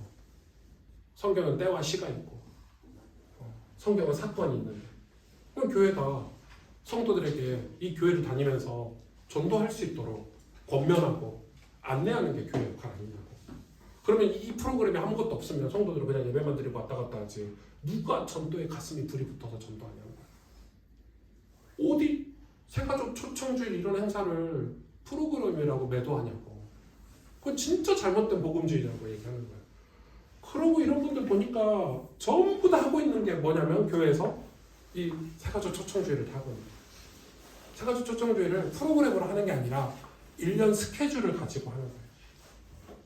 교회에서 하는 모든 행사는 영혼 구원을 하는 행사다. 근데 그걸 너무 스트레스 받게 하는 게 아니라 이 행사들을 전도와 연결을 시켜서 하더라고요. 제가 이거를 강의를 듣고 목사님하고 질문하면서 듣는데 머리에 진짜 돌 맞은 것 같더라고요. 그러고 보니까 우리는 죄송한 얘기죠. 저희들의 과거를 얘기 안 할 수 없잖아요. 전도 진짜 많이 들었지만 실제로 전도는 안 하고 살았던 거예요. 예를 들어서 장로님 회사 다니시잖아요. 아직 회사에서 일 성실하게 하고 계시고 장로님들 다 회사 다니시잖아요. 근데 아무도 이 회사에서 내가 어떻게 전도해야 될지 구체적인 목표나 계획은 없는 거야. 언젠가 부담은 있는데 다들 내가 잘 살고 선하게 살면 복음 듣겠지. 아니요. 내가 잘 살고 선하게 산다고 해서 그분들이 복음을 듣지는 못하는 거예요. 영원히. 그러니까 우리가 지금 그게 이 J.D. 그리어는 잘못된 복음주의라는 거예요. 팅켈러 목사님이 선교적 교회를 얘기할 때 잘못하면 선교적 교회가 그쪽으로 흘러갈 수 있다는 거지. 선한 일을 하는 교회로만. 선한 일이 틀린 건 아닌데 선한 일을 왜 해야 되냐는 거야. 그거는 전도하기 위해 한 거 아니냐. 영혼구원을 위해 한 거 아니냐. 그래서 이거를 교회가 목회자가 성도들에게 분명하게 목표를 제시해주고 성도들이 전도할 수 있도록 프로그램을 해줘야 되는 게 목회자가 가져야 될 양심이고 사명이라고 얘기하더라고요. 저는 이야기 듣는데 정말 놀랐어요. 그래서 그 도은호 목사님 교회에서 전도를 매년 새가족들이 한 300명, 500명 가까이 이렇게 교회가 부흥하고 전도했는데 코로나 때 교육자들이 다 모여서 회의했대요. 코로나인데 어떻게 전도하냐. 그럼 그 교회가 하고 있는 새가족 초청주일, 저희는 아직 이름을 정하지 않았습니다. 새가족 초청주일이 행복한 축제 해가지고 행축이라고 하거든요. 그 행축을 코로나 때 스탑해야 되나 했는데 목사님이 야 전도를 스탑하는 역사는 없어. 그러니까 너희가 프로그램이라고 생각하니까 코로나 때 이걸 멈추지. 하나님이 지상 명령이 땅 끝까지 가서 모든 민족에게 복음을 전하러 가는 게 전쟁이라고 멈추냐? 그러니까 이 교육자들이 이걸 프로그램이라고 생각하니까 전도를 이 행축을 멈춘다고 생각하지. 그러니까 목회자하고 가치관이 다른 거죠. 담임 목사와 부교육자의 가치관이. 그래서 목사님은 아니 코로나하고 뭔 상관인데 전도하는 거하고 전도해야지. 그러나 우리가 코로나 때 전도하는 게 사회적인 지탄을 받을 수 있으니까 어떤 식으로 행복한 축제를 해야 될지 기획을 해야 되는 거지. 그걸 왜 안 하냐는 거지, 전도를. 목사님이 이 코로나 기간 3년, 2년, 3년 동안에 평상시보다 거의 2배 가까이. 그러니까 다른 해보다 2배. 1,700명의 결신자가 생겼다. 저 이해가 안 돼요. 그래서 목사님한테 물어봤어요. 우와, 1,700명이 이랬더니 야, 목사 그때 한동훈 목사가 다 갔습니다. 다른 교회들이 코로나 때 전도를 다 안 했다. 하나님 입장에서 봐봐라. 분명히 구원받기로 예비된 자가 있는데 우리 교회만 전도하니까 하나님 다 우리 교회를 보냈다. 그래서 1,700명이라 얘기하시더라고요. 진짜 재밌는 분이죠. 재밌으세요. 실제 유쾌하시고. 그래서 사실 이제 그런 어른들을 저희 교회에 한번 모시고 싶은데 너무 큰 어른이라서 쉽지는 않겠지만 아무튼 그래서 저도 이제 이거를 이제 저희가 원래 있던 거예요. 새로 프로그래밍 한 게 아니라 우리 토요일마다 지금 제자훈련을 하고 있고 이 제자훈련을 이 제자훈련이 저한테는 씨앗을 뿌리는 시간이라고 생각이 들고 여러분을 전도할 수 있도록 제자훈련을 시켜야 되겠다 이런 마음이 들고 그리고 이제 토요일날 제자훈련을 하고 나면 우리 교회 주변에 또 서울교대에 항상 전도를 가려고 해요. 1시간 정도라도 그러면 우리 토요일날 문화가 조금 바뀌겠죠. 그러면은 3월 달에는 저희가 스케줄이 우리가 새벽 집회를 어차피 하잖아요. 어차피 해요. 근데 그전에는 새벽 집회를 왜 해야 되는지 몰랐어. 그냥 은혜 받으려고 그냥 새벽 집회 새벽에 왜 굳이 일어나서 저 멀리 서울까지 가서 교회를 가야 될지 몰랐는데 이런 거를 저는 이번에 그 동원호 목사님한테 좀 깨졌죠. 새벽 집회 왜 하는데?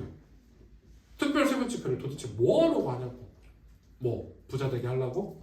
뭐 자녀들 건강 위해서? 아니잖아.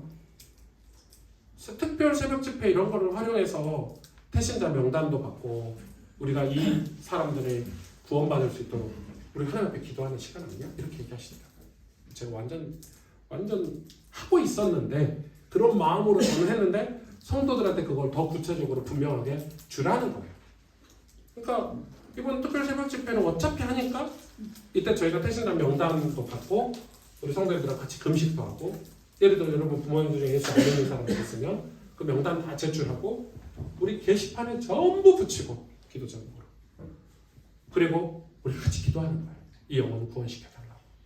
여러분 기도부터 해야 되잖아요. 포기하지 마라 이 말이죠. 전도를.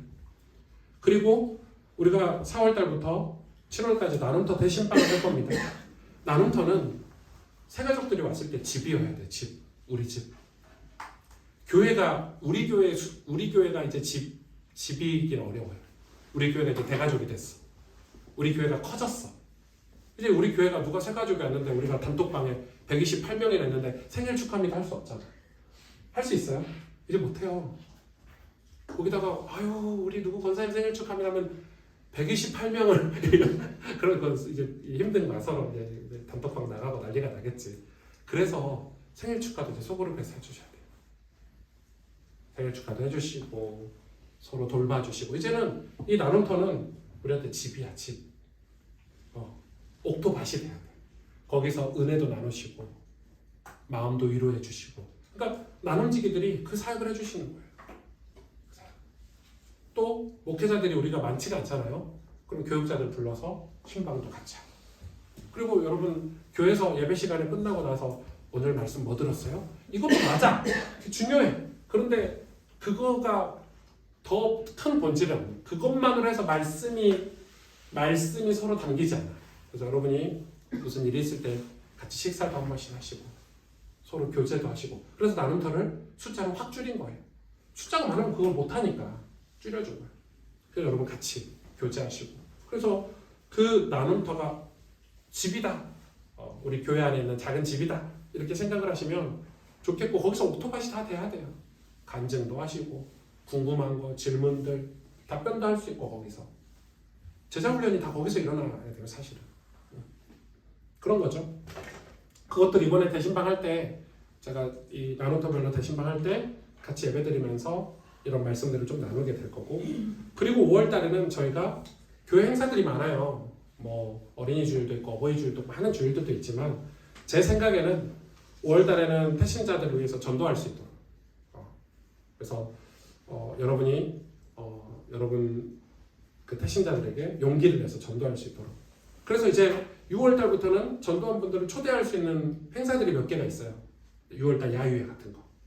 야유회는 체육대회잖아요. 이번에 주사랑교하고 연합해서 하는데 초대해서 오면 그 자체가 전도예요. 네.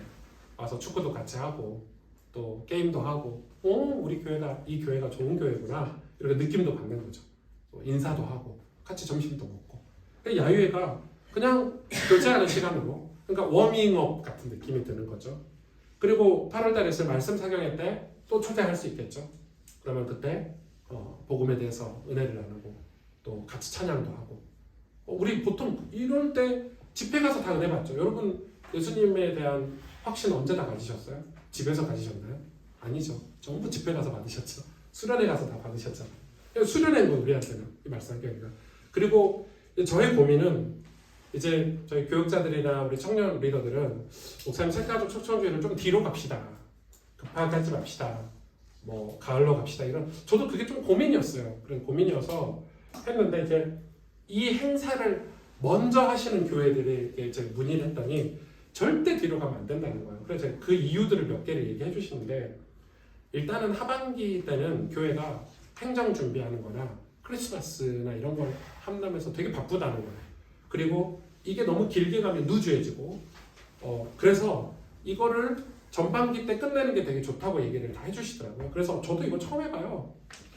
저한테 물어보시는데 저도 잘 몰라요. 근데 제가 지금 배워온 거야 전도를. 제가 뭐 새가족 초청주 이런 걸 해본 적 있어야죠. 근데 해봤더라고요. 저하고 광주에서 청소년사 가신 분들 제가 NFC 한 거 기억나세요? 기억나세요? 네. 오정영 목사님 기억나시죠? 제가 항상 청소년부 NFC가 뭔지 아세요? New Friends Come On 해가지고 홍보를 제가 지은 게 아니고 저희 중고등부 임원들이 만든 단어야. New Friends Come On 해가지고 NFC 해가지고 항상 새 친구들 초청하는 행사를 했었더라고요. 제가 안 한 게 아니야. 그러니까 제가 욕먹었지 그 단체에서 그런 걸 하니까. 그래서 항상 그런 걸 했었고 그리고 아이들하고 막 전도지도 만들고 전도하고 이런 걸 했었던 기억이 나요. 하루 오래전이어서 까먹고 있는데 그래서 그냥 이거를 큰 행사를 하는 게 아니고 우리가 이제 표지판만 세워주는 거죠. 그러면 여러분 마음에 어떤 거룩한 부담을 풀어주는 거는 주일날 말씀으로 다 풀어드릴 거고 우리 가슴에 불을 지피는 건 성령이 지피시는 거니까 하나님 은혜 주실 거라고 생각하고 올해 한번 이렇게 해봐야 내년도는 우리 장로님들하고 당회 차원에서 우리가 우리 교회가 앞으로 이런 행사를 갖고 예산을 이렇게 편성하고 올해는 예산 편성도 안 돼 있어요. 그러니까 새로운 프로그램을 넣을 수가 없어. 예산 편성이 없어 여기는. 그냥 전부 다 후원받아서 할 거예요 제가 그냥. 왜냐면 예산이 편성한 것도 없고 왜냐면 작년에 이걸 두고 생각도 못했으니까 제가. 그러니까 올해는 제가 그렇다고 해서 또 내년도까지 기다릴 수는 없잖아요. 제 가슴은 지금 불이 타는데 전도해야 되겠다 이런 마음이 너무 드는데 그래서 지금 전도를 하고 있고 다행히 지금 청년부들이 전도지도 만들어주고 뭐 꽃돈도 할 수 있도록 지금 헌신해주고 있어서 우리가 지금 토요일마다 또 한 달에 한 번씩 주일마다 전도할 수 있는 기회가 생겨서 진짜 감사하다고 생각이 들어요. 한 번이 어렵지 두 번이 어렵냐, 두 번이 어렵지 세 번이 어렵냐, 세 번, 네 번, 다섯 번 하다 보면 저 사람들이 뱀하고 친하고 있는 저 영혼들이 점차 하나님하고 가까워질 수 있도록 우리가 심부름할 수 있지 않겠냐 이런 생각이 들어요. 이 지역에서라도. 그러면 그런 훈련들을 통해서 여러분도 여러분 직장이나 가정이나 여러분 친구들 속에서 내가 내 친구들을 전도해야지 이런 마음이 생겨야 되는 거예요. 근데 그거를 교회가 이 표지판을 세워주지 않으면 그 마음을 스스로 갖기가 힘들다는 게 저의 판단인 거예요. 목회자의 판단이고요. 그래서 이제 새가족 초청주일도 말씀 사경이 끝나는 주일로 그냥 정했어요. 이때 뭐 할 거냐? 특별히 뭐 안 할 거예요. 새가족들이 오면 뭐 꽃이나 줄 수 있겠죠. 우리 새가족과 같이 준비해서. 그리고 어차피 우리 예배를 초대하는 거니까 예배 드리면서 같이 말씀도 나누고 은혜도 나누고 할 예정이에요. 그러니까 이제 여기다가 제가 뭐 헌신 예배 이런 거 다 뺐어요. 너무 복잡해지면 안 되니까 큰 사인만 넣어놓은 거예요. 큰 사인만. 그래서 여러분 기도해 주시면 좋겠고 한번 올해 우리 전 성도들이 다 이걸 이해하고 동참하기는 어려울 수 있어요. 우리 토요일날 제자훈련 오신 여러분이라도 이거 전도 스텝 제가 그냥 다른 교회에서 쓰는 거 인용해서 가지고 왔고 이거 저희가 좀 마음에 한번 담아보시면 어떨까. 이거에 대해서 혹시 질문 있으세요? 궁금한 거 뭐라도 궁금한 거 장관님. 금식이라고 쓰여 있는데 어떻게? 금식기도 하자는 거죠. 네. 새벽 집회 때 저는 새벽 집회 때 항상 금식하거든요. 매년 했는데 금식할 정도로 간절하다 이런 마음을 좀 담아보자는 거죠. 살도 뺄 겸. 원래 금식은 살도 뺄 겸 하면 안 되는데 아무튼 새벽 집회 때니까 우리가 금식도 할 수 있고 이렇게 해보자는 거죠. 또 질문 있으세요? 오늘 강의 중에 네. 앞에 강의. 2번 자기 백성의 뜻에서 네. 세 번째 거 네. 의인은 속임수를 써서 사탄의 공격에 넘어지기도 합니다. 이 말이 맞아요. 네, 맞습니다. 저기 아까 말씀하실 때는 음. 의인은 속임수를 써서 사탄의 공격을 넘어뜨린다고 했는데 넘기기도 한다고. 그게 넘어진다는 거는 의인이 넘어진다는 뜻이냐? 아니요, 사탄의 공격을 넘기기도 한다고. 그럼 이게 불치가 잘못되는 거네. 넘어지기 한다. 넘어지기. 이거 오타예요. 오타입니다. 예, 죄송합니다. 수정하십시오. 예, 의인이 속임수를 써서 사탄의 공격을 넘기기도 한다. 네, 오타입니다. 죄송합니다. 네. 네, 교수님, 황찬기 교수님 강의 아니거든요. 여기 넘기기도 한다. 네, 장면을 보세요. 3번 넘기기도 돼 있죠. 넘기기로. 네, 죄송합니다. 오타입니다. 이거 황찬기 교수님 제가 대학교 때 강의 아니거든요. 그래서 제가 쓰고 있는 거 그대로 가져갔어요. 네, 넘기기도 한다. 그러니까 의인이 그런 게 뭐가 있죠? 대표적으로 뭐 삼손 얘기도 있을 수 있고 뭐 요셉 얘기도 이런 내용 중에 하나일 수도 있고 속임수를 써서 넘기기도 한다는 거 사탄의 공격을 그런 내용들이 있죠. 예. 아 좋은 질문 몰랐네요. 못합니다. 네. 또 질문 있으세요? 두 가지 오늘 얘기했는데 저희 조금만 쉬셨다가 뭐 교회에서 점심 준비는 못 하잖아요. 저희가 점심 준비 못 하지만 서울교대랑 교회 근처 전도 갈 거예요. 그래서 저희 작업 같이 해야 되나요? 그죠? 지금 청년부에서 꽃 전도 자료를 지금 새벽부터 꽃시장 가서 만들고 준비했는데 완성이 잘 안 됐어요. 그래서 2층에 나눔 지기들만 남으시고 나머지 분들은 2층에 가셔서 만들어서 전도하고 가시면 되는 거예요. 예, 가시죠. 그럼 전도하는 방법을 알려드릴게요. 전도하는 방법은 매우 쉽습니다. 교대 앞에 가스펠 교회에서 왔습니다. 저희가 직접 만든 꽃입니다. 그리고 인사드리고 안녕하세요 인사를 드리고 나눠드리면 됩니다. 붙잡고 뭐 이렇게 복음 전하려고 하지 마시고 지금은 그냥 이 전도지를 나눠주는 데 목적을 두시고 그 대신 말을 교대 앞에 가스펠 교회가 있고 작은 교회가 있는데 여기서 저희가 나왔고 우리가 직접 만들어서 이렇게 전도지 주고 있고 이거 생활인데 기분 좋게 한 학기 시작하시라고 인사하고 좋은 관계를 이렇게 맺어주시고 남자분 혼자 가면 거의 피해요. 네.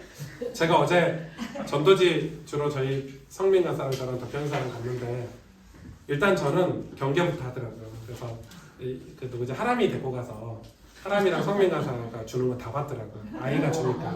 그러니까 그렇게 이미지도 중요하고 그래서 오늘은 가능하면 둘, 셋 이렇게 짝지어서 가셔서 같이 인사하고 혐오감을 절대 줘서는 안 되고 밝게 웃으면서 예쁘게 안 받으면 죽인다 예수님 아니면 지옥 가요 이런 얘기 맞는 얘기인데 굳이 그런 얘기를 할 필요는 없고 그래서 이 꽃은 진짜 고생했어요. 청년부에서 생화 정말 예쁜 꽃을 지금 준비해서 만들고 있는데 완성이 안 돼서 지금부터 2층에 가시면 거기서 완성해서 이 전도지 나눠주는 거는 저희가 나눔지기 교육 끝나고 그거 완성되면 같이 출발해서 나눠주고 집에 가시면 그럼 되죠? 네. 그리고 오늘 타켓이라는 단어가 좀 이상한데 서울 교대 안에서 하겠습니다. 그래서 같이 갈게요 저랑. 그래서 교대 안에 들어가서 오른쪽 윤전사도 잘 알거든요. 오른쪽으로 가면 안쪽으로 쭉 들어가면 기숙사동이 있어요. 그래서 저희가 기숙사동 앞에서 그리고 또 이 숫자가 다 모여 있으면 쫓김 당할 수 있으니까 눈치껏 흩어져서 이렇게 하고 이게 버릴 수 없는 전도지거든요. 네, 절대 버릴 수 없는 오늘 청년들이 만든 거 보시면 알 거예요. 그래서 너무 예뻐서 여러분 좀 소중하게 기도하면서 이렇게 나눠주시면 좋을 것 같습니다. 우리 나눔지기 모임 하기 전에 잠깐 기도하고 마칠게요. 하나님 아버지 감사합니다. 오늘 토요 제자 훈련으로 우리가 함께 모여서 구속사의 역사를 우리가 좀 살펴봤습니다. 당장은 좀 내용이 어렵기도 하고 또 우리가 무슨 말인지 잘 이해하기도 어려운 내용들이고 그것이 나의 예수님, 나의 하나님, 또 내가 믿는 내 믿음과 무슨 상관이 있는지 아직 연결이 잘 되진 않지만 하나님 우리가 신실하고 성실하신 하나님 앞에 그 언약을 토요일마다 한 달에 한 번씩 모여서 공부할 때마다 우리에게 지혜와 계시의 정신을 주셔서 내가 받은 구원이 어느 날 갑자기 그냥 목사님의 얘기를 통해서 이루어진 게 아니라 하나님이 창세기부터 우리를 구원하시려고 섭리하시고 작정하시고 약속하시고 모든 사건들을 통해서 우리를 구원하시려는 하나님의 그 애씀이었다는 것을 깨닫게 되는 은혜가 우리에게 있게 해주시기를 원합니다. 그래서 우리의 구원이 결코 헛된 구원이 아니고 우리가 예수님 믿는 게 얼마나 큰 하나님의 사랑인지를 우리가 결국은 깨닫게 해주시고 우리가 모든 환경과 어려움들, 상황들을 이겨내고 우리 안에 진정한 감사와 기쁨이 있는 그 진정한 구원이 우리 안에 회복되어지는 시간들이 될 수 있도록 축복해 주시기를 원합니다. 그래서 우리가 정말로 예수 믿는 기쁨, 그 기쁨으로 전도하고 복음 전하며 우리 남은 생을 하나님 보시기에 가장 귀하고 복된 그런 복음 전하는 자의 삶으로 살아갈 수 있도록 교회의 삶으로 살아갈 수 있도록 저희들 축복해 주시옵소서. 이 새벽에 바쁘고 힘든 이 귀한 시간에 멀리서부터 운전해서 새벽부터 오신 우리 귀한 하나님의 백성들 이들의 삶을 하나님 축복해 주시고 가정을 축복해 주시고 이 성경 공부의 기쁨을 알고 승리할 수 있도록 은혜를 베풀어 주옵소서. 감사드리며 예수님의 이름으로 기도했습니다. 네.